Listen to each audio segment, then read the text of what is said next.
99.9 Punk World Radio FM. You guys already know what time it is. And right here, right now, we probably welcome back the legendary for the time, Thomas Ian Nicholas, also known to the American Pie universe as Kevin Myers. That's right. We have Thomas here in the building, but not only are we going to be talking about new questions that I came up with, but also he's doing an acoustic performance of his brand new single, Better Than Home, and that's coming up later in our conversation. But Thomas, how are you doing this year in 2024? Because I do know it's been a whole year since we actually talked, man. Last time we talked was 2023.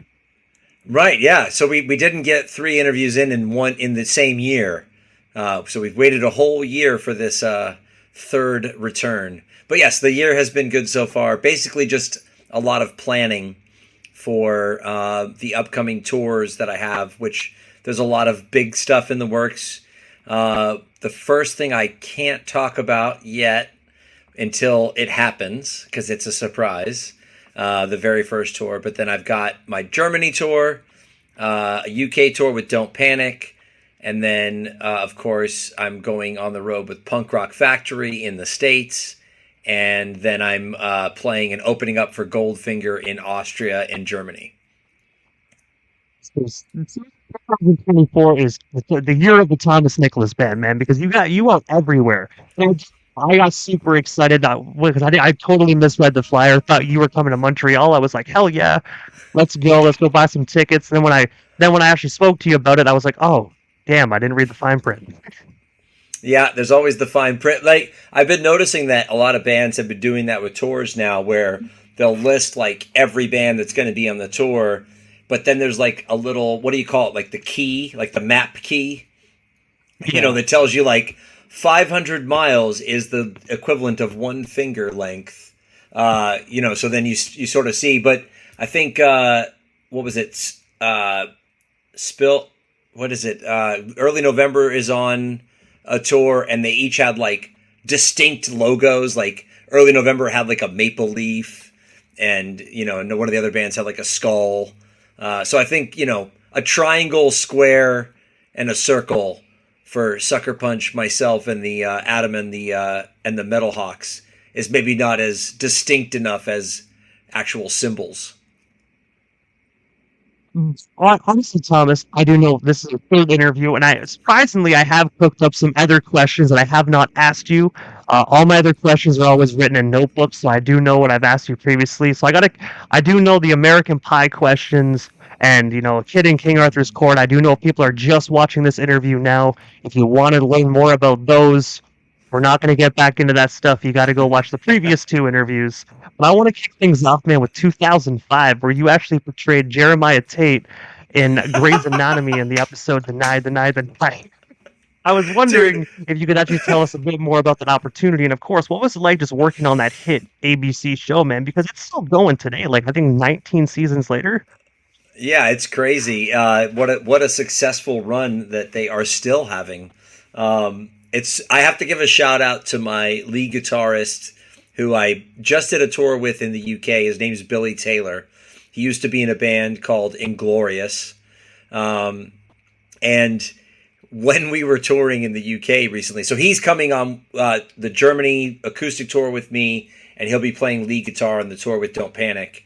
And when we did the first tour last year, it was his and his girlfriend, their sort of inside joke that everyone else was asking me about American Pie, and they only cared about Grey's Anatomy. So the fact that you're asking me about Grey's Anatomy right now is amazing, and I'm gonna let Billy know about this interview just so that he can come and watch this portion of it. But yeah, that was an amazing opportunity. It was some inside information for you. Is the casting director from that show is actually the same casting director that hired me in Rookie of the Year. And her name is Linda Lowy. And so that was kind of cool to audition for Linda so many years later as an adult. And the episode that I shot, was actually supposed to be the second to last episode of season 1, but they decided that they wanted to delay the turning point for Dr. Bailey, who, was kind of known as like a hard ass in the first season, and like she, didn't have any feelings or didn't care about patients. And so Jeremiah was the first patient that you saw that she really did care, and to the point where, spoiler alert, but it doesn't really matter because this is, 2005. If you haven't seen episode 2 of season 2 of Grey's Anatomy, where you been? So in the episode, my character has cystic fibrosis, and he has a DNR on his notes. But even though he dies on the table during his operation, Dr. Bailey tries to revive him for minutes after death, and that's the turning point for her character. So it's kind of a cool part of the character's growth of the show. So I thought it was a fun role to play in that respect. Not dying, but being the turning point for Dr. Bailey. I have to just keep digging about that because obviously that episode, when it comes to medical shows, I guess in a way, some people might know this, some people might not. What goes into an actor's role in a hospital scene like that? Is it actually you getting the chest compressions, or is it a body double, or is it a dummy of some sort, or is it actually you on that table getting those chest compressions done to you? It depends on the camera angle. If you can see my face, then yes. But if it's a close-up, then no. So it just depends. That's always the movie magic kind of trick, is you're thinking about everything being present, but the only things that are truly always there is what you can see in the frame. Also, as well, June 1st of 2010, you actually released the amazing 10-track album titled Heroes Are Human. I was wondering if you can actually just go back and tell us a bit more about that amazing record. And of course, it's actually still out there to be streamed or purchased 14 years later, this year in 2024. Yeah, it's still out there. It's on my Spotify and Apple Music. When you search for Thomas Nicholas Band, it comes up as one of the 6 albums, and however many singles have been released over the last, I don't know how many years. But yeah, that was a fun album. That was my quadrophenia, so to speak. Every instrument that you could imagine that could be played on a musical record is on that record. And when I say every instrument, I mean every instrument. We had a glockenspiel that we rented, and it's all over that record. We brought in our friend Claude Woods Jr., who sings with Al McKay, and he probably did 7 harmony tracks on every single song that are just layered in there. So there's just everything in the kitchen sink is on that album. But the coolest thing for me is the title track. I wrote it for my cousin, but I just know that we all have people in our lives that are meaningful to us. And then when I did the Navy Entertainment Tour back in 2019, they really gravitated toward that song. And I know that a lot of people that have friends or family that have served have gravitated toward that song as well. And so if you look for Navy Entertainment, it's on their YouTube channel as a featured song, which I think is pretty awesome. I gotta say as well, honestly, Heroes Are Human, one of my absolute favorite songs off that record. But like you said, it's an instrumental record, man. There's so many instruments on there, but it keeps you guessing what you're gonna hear next. What is the next song gonna be like? And I love albums like that. It keeps you coming back for more. There's a lot of albums out there where they have one sound and one vibe, but this album, every single song is different, but also great at the same time, man. Honestly, that is what makes this album so magical and so timeless 14 years later as well. Thank you so much. I appreciate that. Yeah, we put a lot of time and energy into making that record. That was back when I officially had a band, sort of 4 solid members: Tai Long Lee on bass guitar, Shay Godwin on drums, and Rob Lifer on lead.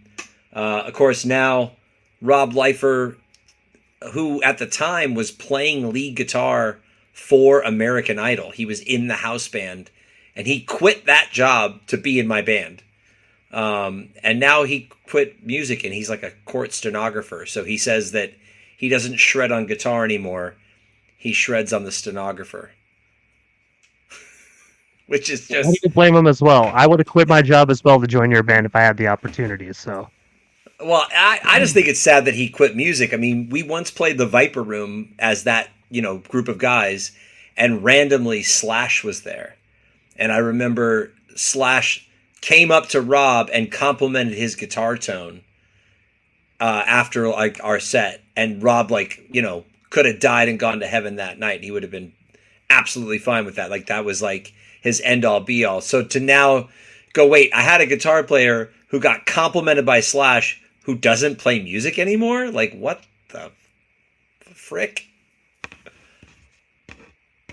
So like when you actually got to see Slash in the Viper Room, was that your guys' only encounter? Or did you guys get the opportunity to kick it with GNR's own Slash that night?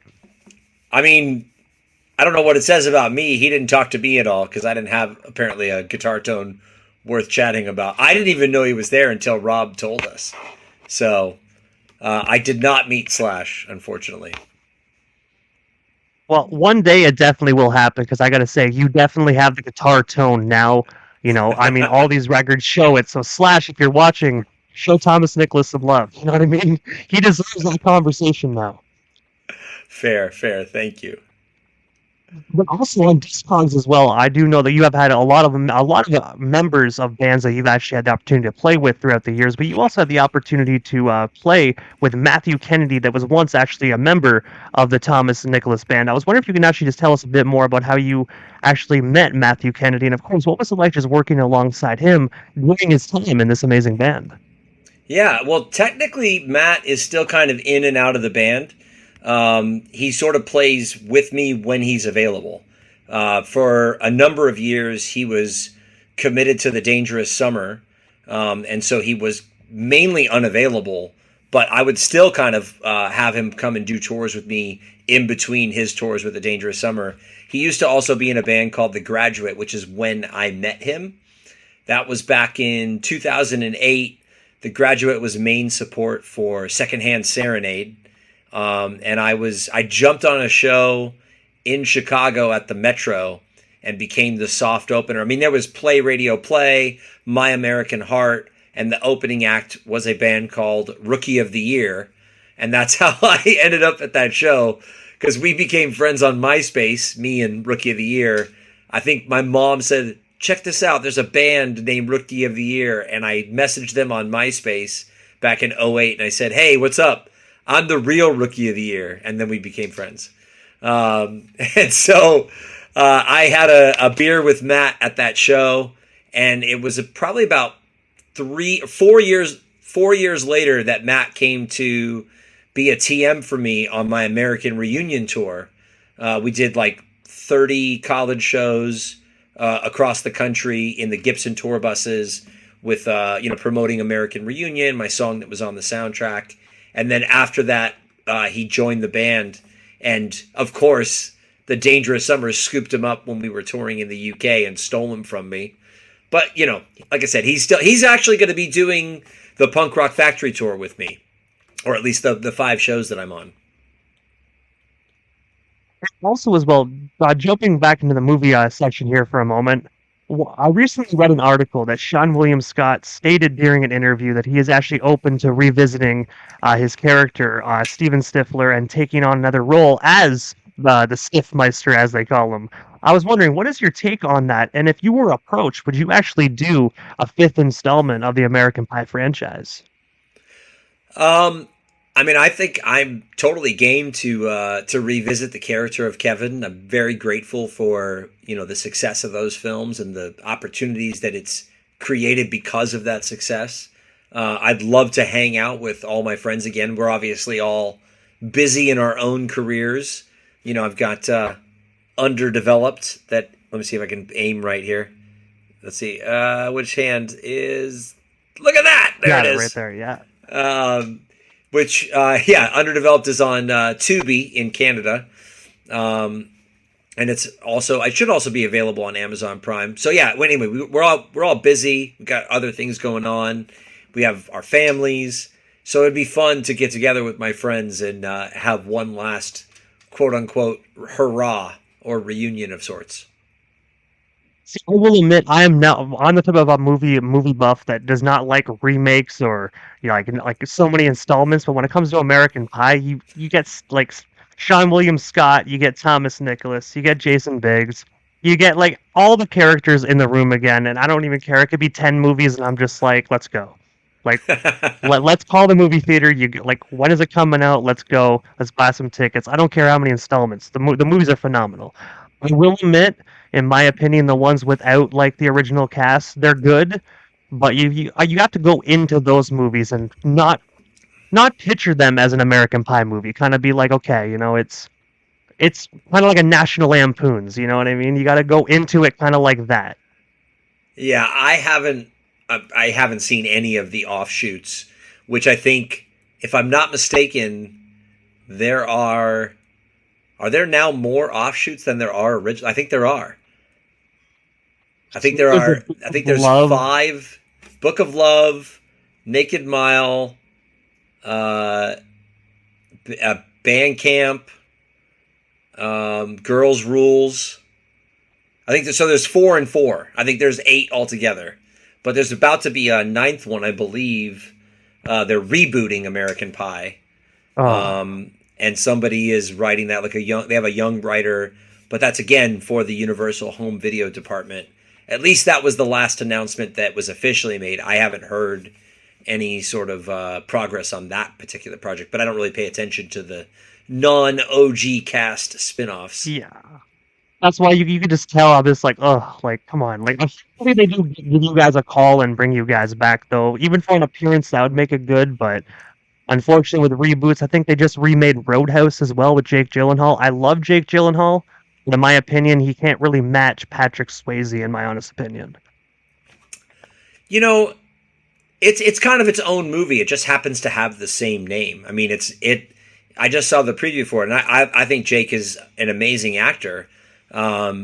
But that's not what Roadhouse was at all. Roadhouse wasn't like. I mean, this is they turned Roadhouse into like Roadhouse meets like Bad Boys. It turned into like some sort of espionage like cop drama thing. I don't Yeah. know. It's like people are trying to overtake the club, and he ends up. I don't know. I'm like, that's not the movie Roadhouse. It just happens to have the Roadhouse title and a bar with some chicken wire. Pretty much, yeah. I watched the trailer too, and like I'm a Jake Gyllenhaal fan, so I'll watch it and I'll support it. But I'm like with these reboots, I kind of go into it not thinking, okay, this is a remake of a previous movie. I try to go in with a fresh mindset just so I can kind of get through it. But there is some reboots out there where you're just like, man, I cannot do this. We got to turn this off. Yeah, reboots are tough, but I mean, I get it. It makes sense from a marketing standpoint because it's hard to break through with something brand new in today's day and age, and nostalgia is a big thing in music, and it's kind of always existed, with films. I mean, technically speaking, we might have had a different title, but American Pie was an homage to Porky's and Animal House. Um, I guess, but we could have. I guess it'd be different if we called American Pie like Animal House. That's definitely true, and I do remember as well that actually I do remember reading like obviously way before I had the opportunity to meet you and interview you. But I remember back in the day I did read that your script for American Pie at first you didn't actually want to do it. I don't know if that's actually like legit or not, but I could imagine just what the original script actually entailed because what actually we saw on the big screen was pretty grimy in content if that makes sense. But I could only Well, imagine what you read on paper. no, the thing was is that the heart of the story was always there and present, but I judged a book by its cover. The title of the project was Untitled Teen Sex Comedy that you can make for under $10 million that audiences will love but studios will hate, or something like. Oh, I'm probably mixing it up, but it had all those words. That was the title of the project.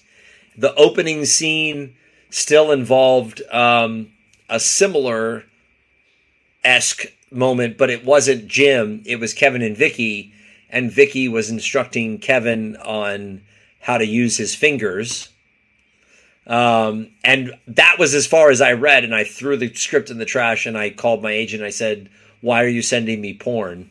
Um, and so, but then when they wanted to see me, I read the whole script. And as soon as I read the whole script and realized that there were characters that were likable, that were just trying to figure it out and kind of navigate, this sort of idea of what was surrounding them, then I understood the project and I wanted to be a part of it. But when I judged a book by its cover and its opening page, I was not interested. But that just goes to show, sometimes you gotta read at least 5 pages, maybe 10, before you can, judge a script.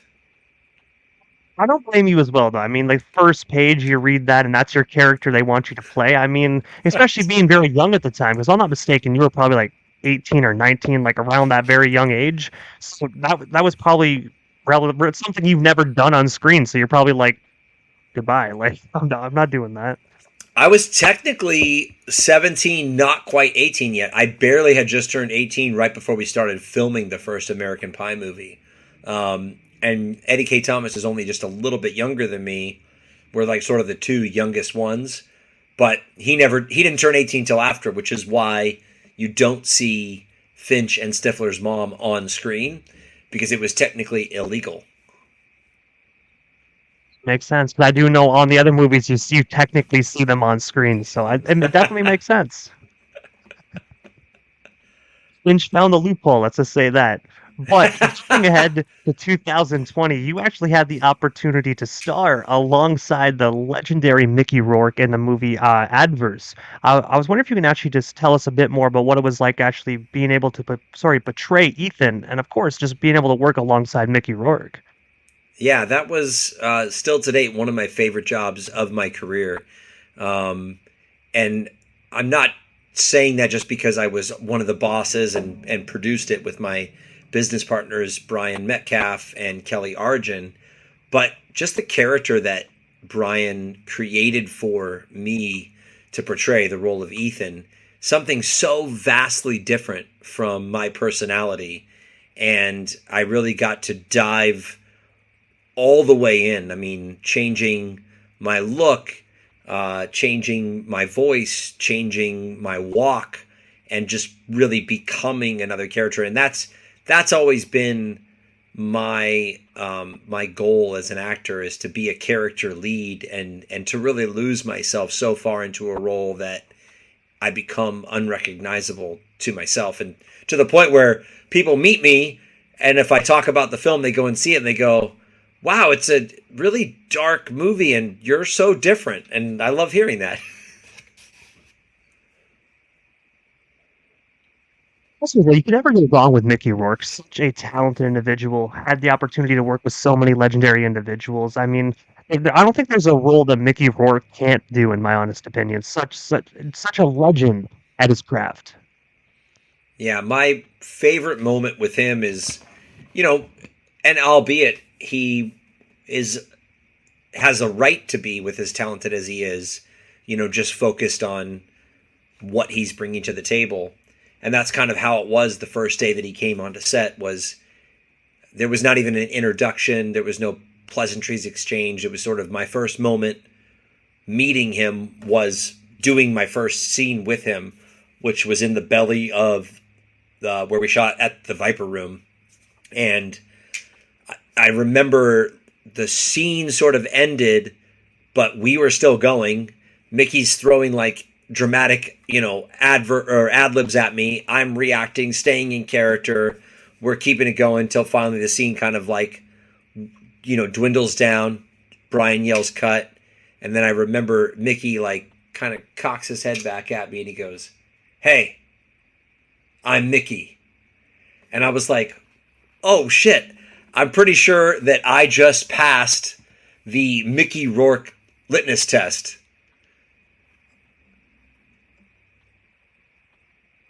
Also, as well, Thomas, in the year 2023, you had the opportunity to be a part of Bring Me the Horizon's music video Lost, where you were a doctor who gets stabbed in the eye. I was wondering if you can actually tell us a bit more about the opportunity behind that, and of course, what was it like just being a part of that amazing music video for such a fellow amazing band?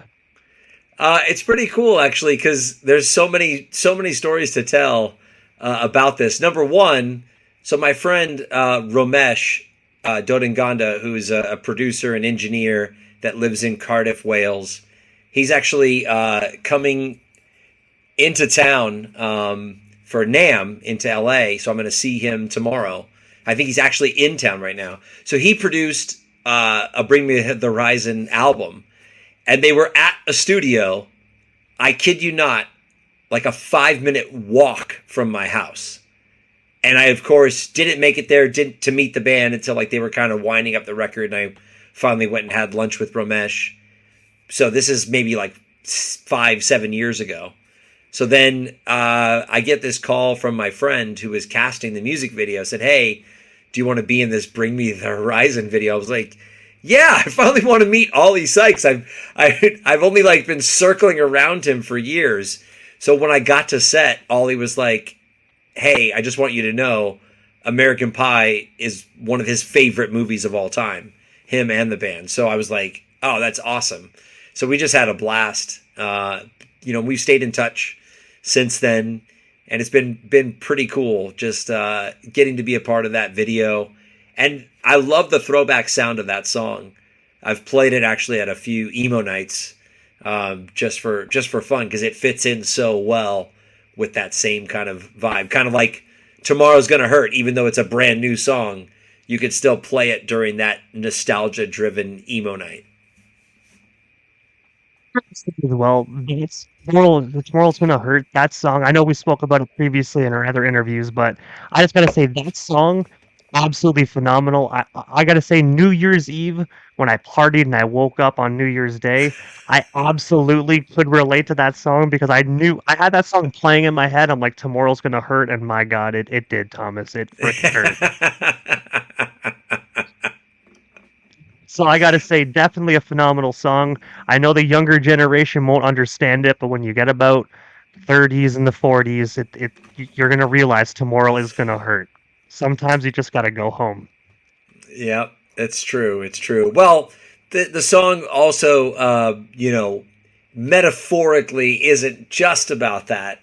It's a little bit about the idea of, no matter what you're kind of going through in your life and what kind of challenges that you have, to kind of take a moment to go and hang out with your friends, even if you will pay for it the next day. So sometimes that's in the land of being tired or just being buried by responsibilities the next day because maybe you cut out of work too soon to go hang with your friends. So, of course, the obvious one is the hangover, but it means so much more than that. There's so much more. Well, I mean that song does also teach individuals about saving because you got to put money in your Venmo. That's all I gotta say. You gotta put that backup savings so you can go out and have fun. Remember to always put some extra money in your Venmo. If you're in Canada, PayPal, next best thing. Fair. Well, PayPal I think owns Venmo anyway, so it's all the same, really. Yeah, I tried signing up for Venmo actually, but I guess it's only for United States customers. That's why it's through PayPal out there. But I mean, why make Venmo available in Canada if PayPal's already here? It makes sense.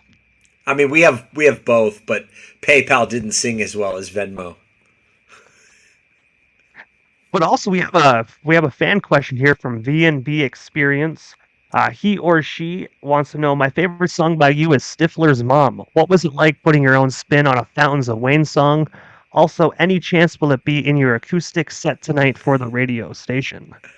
Well, thank you first of all, V&B Experience. I definitely had fun, and careful, you put two F's in Stifler. He's not likely to get your email addresses, your emails that you send him, and he won't get the invite to the reunion.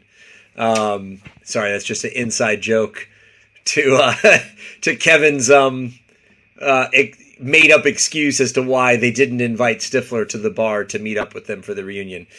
And that's the only reason why I know how it's spelled is from that joke. But it was a lot of fun putting my spin on that. I think one of the things that I realized was I was doing this this tour. I've done a bunch of tours in the UK since like 2012, but come about 2015, I played at Glastonbury, met this guy Johnny Lucas. Johnny introduced me to this other agency, and we did these things called freshers tours, which in the UK at universities, they don't have fraternities. Do you guys have fraternities in Canada or no? I think we do. I think we just got like residence or dorms on campus. But I totally could be wrong. Maybe in the bigger cities and the universities, but I do know the college I'm at, we do not have fraternities because if we did, I probably would be applying to see if I can get into one. Fair. So I guess that kind of sets us apart in like sort of the, in the American version of college, we've got fraternities. But Freshers Week in the UK, because again, they don't have fraternities, is they do 1 week of events for the freshmen, and it's all social events. It's only like, I don't know, $100, but you get into all 7 days of whatever the events are, concerts, dance parties, social events, to get to meet your fellow freshmen. And it's all in an effort to like socialize and make some new friends as your first week of school. But they had our band come. We did 2 years in a row of Freshers Tour, like 10 universities, just like this crazy 10-day tour. And it was during that time of the first tour that I realized that Fountains of Wayne, Stacy's Mom, was a huge song over there. And I was playing it at like alternative DJ sets, which we now call emo night, but the UK had been doing it for the last 20 years. We've only been doing it in the States for about 10 years. And so we covered that song one night, the first tour.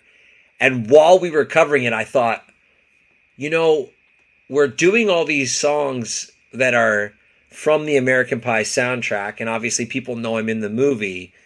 I was like, what if I replace Stacy's Mom with Stifler's Mom?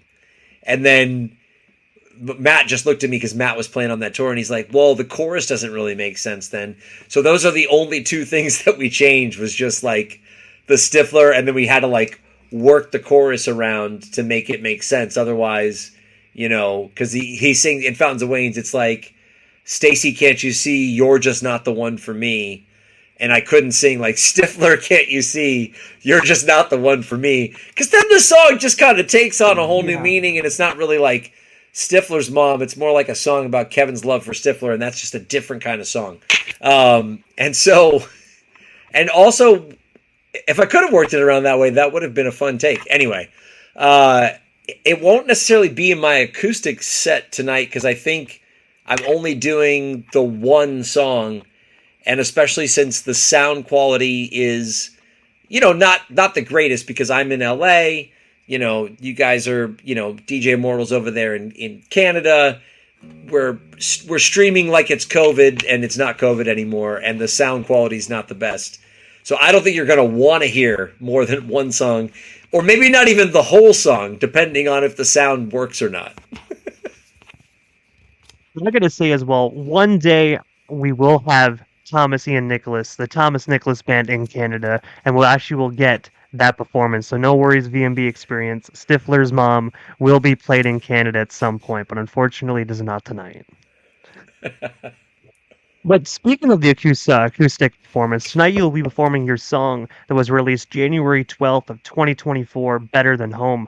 Before we actually get into your performance, I was wondering if you can actually just tell us a bit more about this song. And of course, if they like what they hear on this acoustic performance, where can they actually go about streaming it? Or if they like actually purchasing their digital files, how can they go about purchasing themselves an MP3 or WAV file format copy?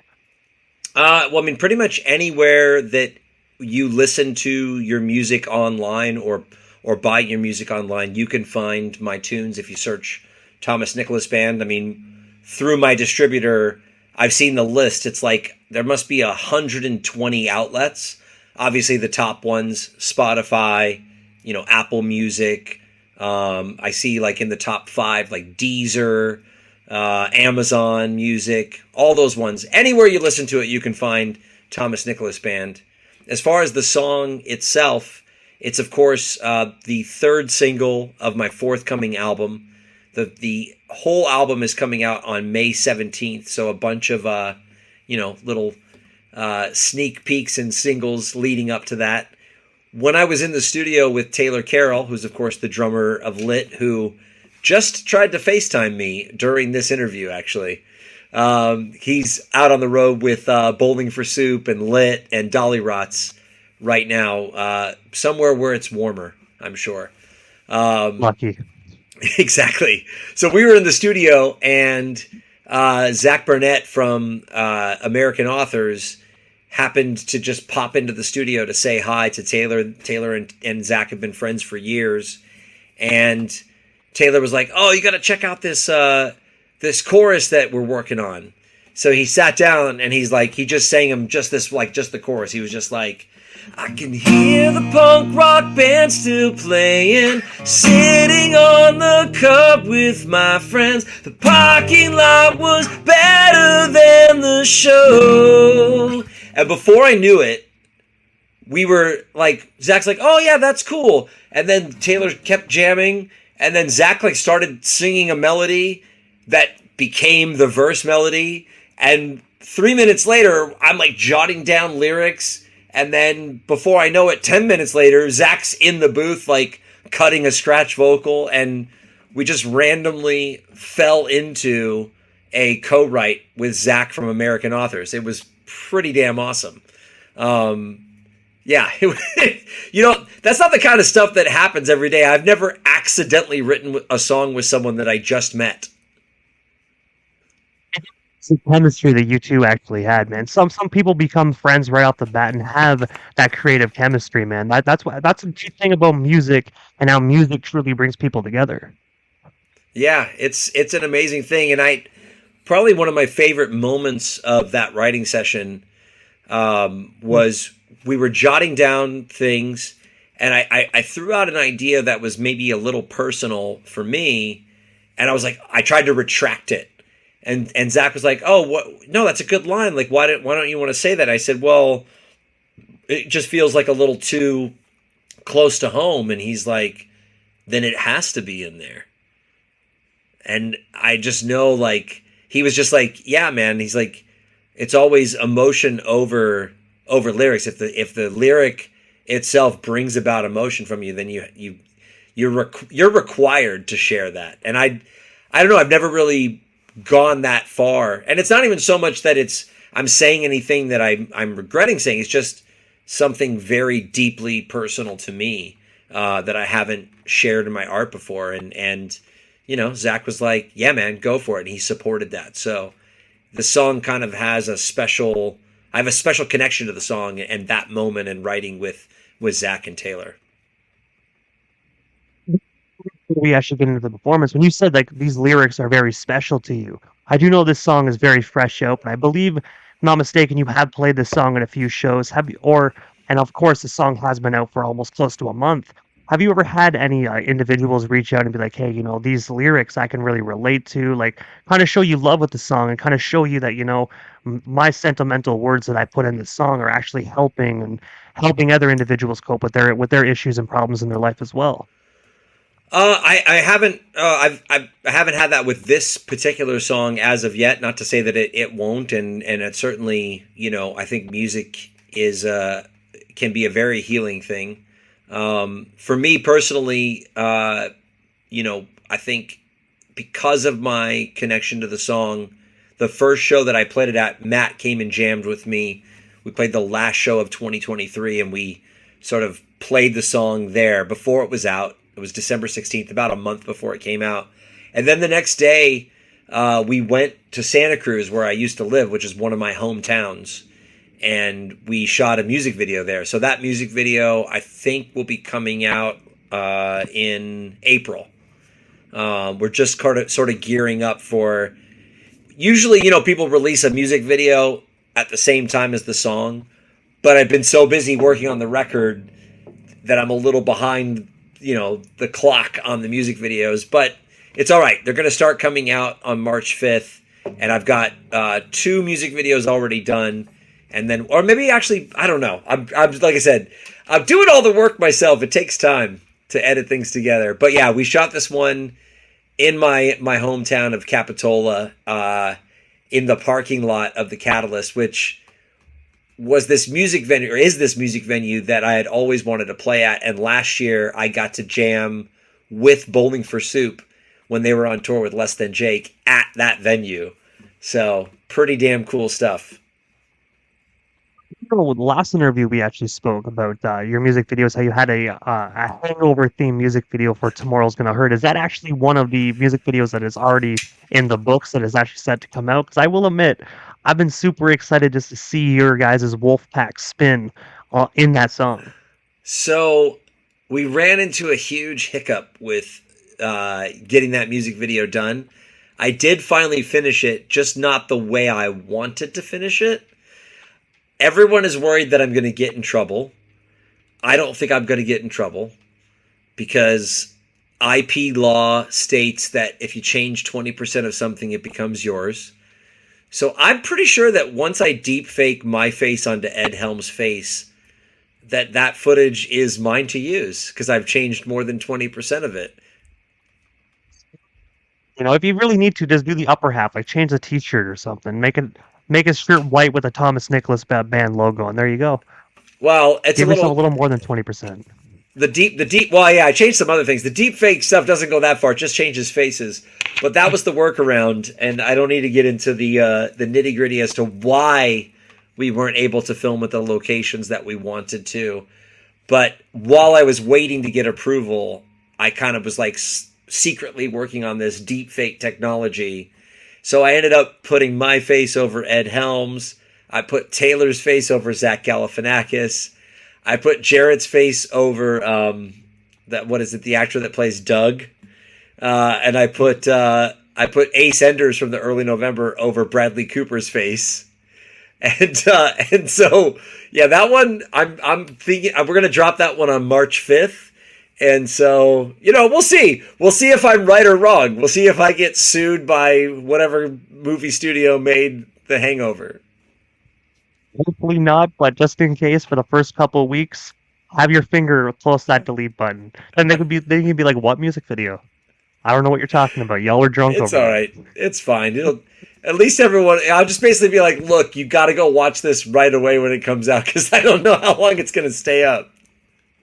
Well, all I gotta say is I have my notifications on, so when you drop that music video, I'll make sure I watch it. I'm thinking I might actually. I'm hoping to. I'm looking into starting a Vivo channel, so we'll see if I can make that happen.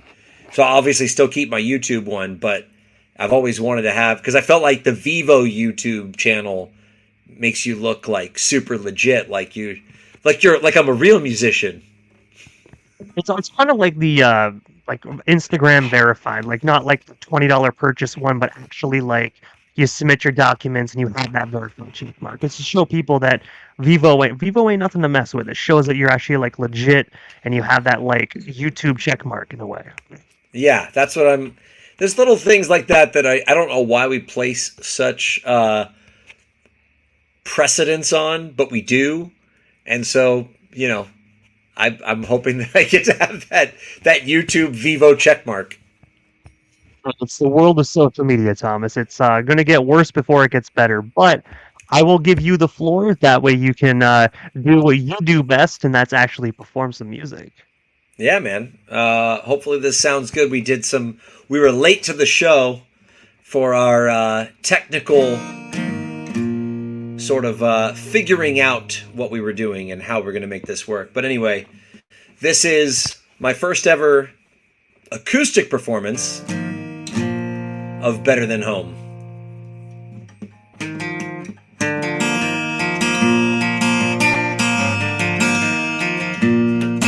Turn the headlights off, 'cause my dad's passed out. Yeah, it won't be long till our hands are dancing out the window, singing self-esteem in your brother's Jeep. Yeah, the night's sold out, but the better part is being with you now. I can hear the punk rock band band still playing, sitting on the cup with my friends. The parking lot was better than the show. It was all we had, but all we needed. Learning every word and singing. Friday night we never felt alone. It was better than home. Oh, take the side streets back, stay in second gear. Let's turn around, do it all again. I can't sleep now. It will all go away, and we know that it's overrated. Lots of event, time, complicated chance every day. Can always stay in this moment. I can hear the punk rock band still playing, sitting on the cup with my friends. The parking lot was better than the show. It was all we had, but all we needed. Learning every word and singing. Friday night we never felt alone. It was better than home. Oh.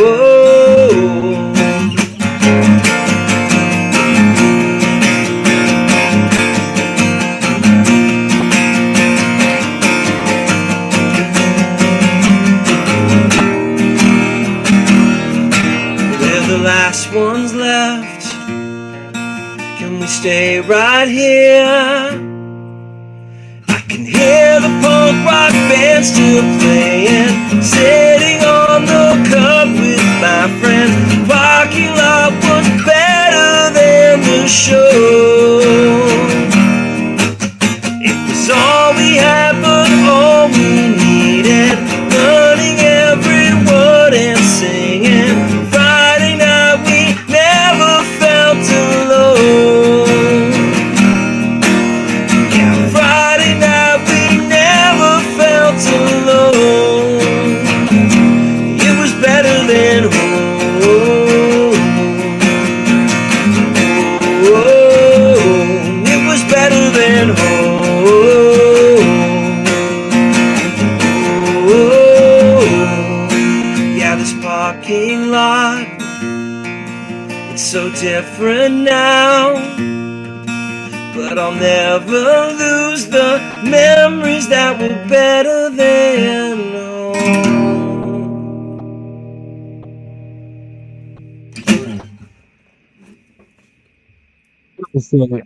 I'd say I love that song. I love the acoustic version that you played here tonight, and of course the acoustic version you've been playing on tour.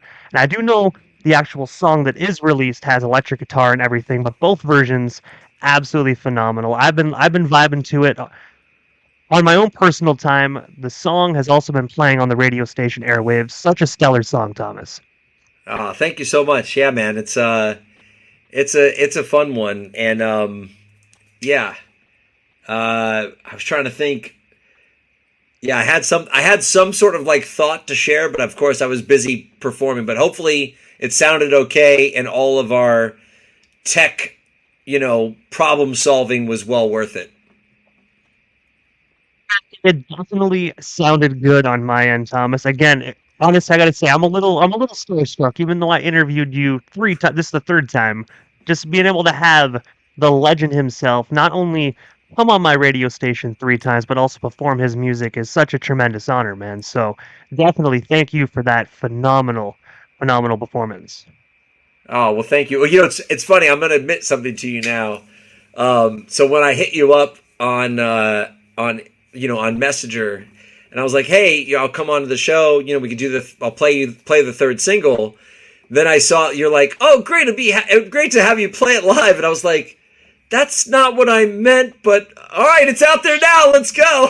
I thought you meant perform it acoustically, but I mean, Hey, listen, you say yes, and then you say acoustic performance, and I'm like, let's go. I'm down. So that's why I didn't want to tell you until after I had done it, because I didn't want to make you feel but I was like, did I say that? What did I say? How did I word it? Total misconception, but I mean, at the end of the day, my apologies on that. I thought you meant when you said play it, because I had so many people that I've interviewed. They always like, "Hey, can I do an acoustic? Can I play this song?" So whenever they said, "Can I play like this and this song live?" and it's like, Okay, acoustic, I guess, because I mean, you're not gonna put on a full on electric guitar and drums and everything. So No, certainly not through an iPhone speaker. I mean, they could definitely try, but I don't know how that would work. I don't think our technology is quite that advanced yet. No, we couldn't even handle two microphones. Yeah. So yeah, no, listen, I was all the way up for it, and I've done plenty of acoustic performances, and I've got my acoustic tour coming up in Germany. So I just thought it was funny that I said something and I was like, oh, I guess I meant that way, and I was like, okay, duly noted. Next time I need to say, hey, I'm gonna. It's also because the song is already out. Whereas the Yeah. last two times I gave you the song to play, like I think a week before it was available for anyone to hear. So Yeah. maybe on the next one, since I can't have Aaron Jones come with me, I'll send you the track for you to press play on my next single that comes out at the end of February. But Sounds I'll give good. you the first spin. Sounds good to me. And I do know, speaking of tours, before we actually part ways here tonight, Thomas, I do know you have multiple tours. I know we talked about it at the beginning of the interview, but just digging into that right quick, because obviously we have listeners from all over the world that listen live or even on demand. So, can you tell us a bit more about these amazing tours you have coming up? And of course, where can we actually snag ourselves some tickets? Well, I built a web page on my website. So basically, my website is tinband.com. And if you go to tinband.com/tix, TIX, all the upcoming tour dates are listed on one page with hyperlinks to the tickets. Because I just know that, like, some people have trouble finding tickets. They don't know which ticket thing it is. And sometimes, you never know if there's scalpers out there or whatever. So that's sort of the one-stop shop for all my tours. So the next tour that we have is I doubt there's anyone listening in Germany right now because it's about 5 a.m. in Germany. But my next tour is in Germany. We're doing 9 shows there, 8 in Germany, 1 in Austria, and then going to the UK with Don't Panic, and Who Saves the Hero is coming on the tour with us, and we've got 9 shows there as well. And then after that, it's the Punk Rock Factory tour. I've got a bunch of one-offs in between that, and then I'm going back to Germany and Austria for the Spam Festival with Mest and opening up for Goldfinger, which is going to be awesome. I gotta say, like I said at the beginning of the interview, sounds like such a busy year, but also a fun and very rewarding year as well. It sounds like you're gonna be on the road, so hopefully no agents call and ask you to film a movie because your year is booked. They better Well, start no, production in 2025. that's okay. No, that's all right. This is literally only what I'm doing up until the beginning of June. I haven't even talked about what I'm doing July forward. That's only the first half of the year.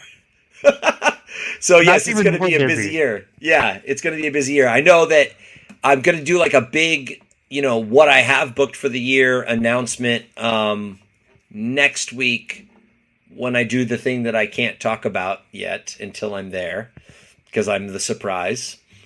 But I'm also going to be doing the Punk Rock Saves Lives Festival, which they haven't announced yet, and that'll be in Denver or just outside of Denver in Overland, Colorado.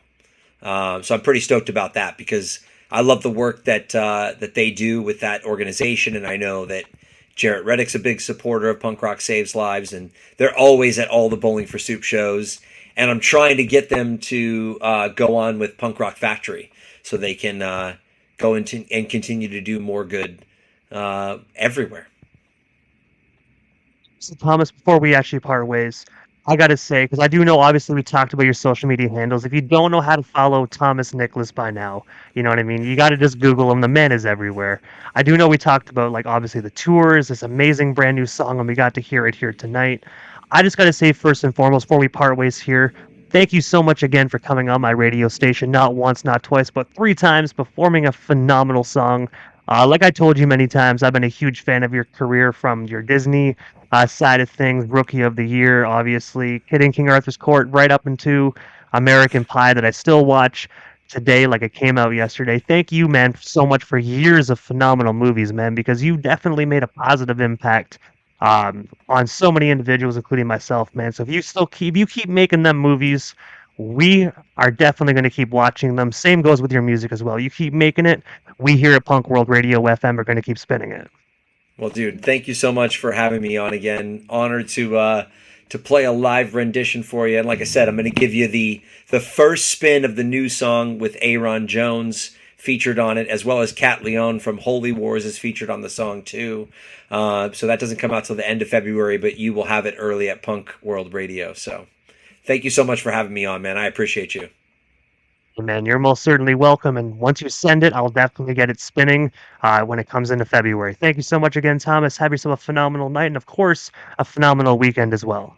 Yeah, man, you too.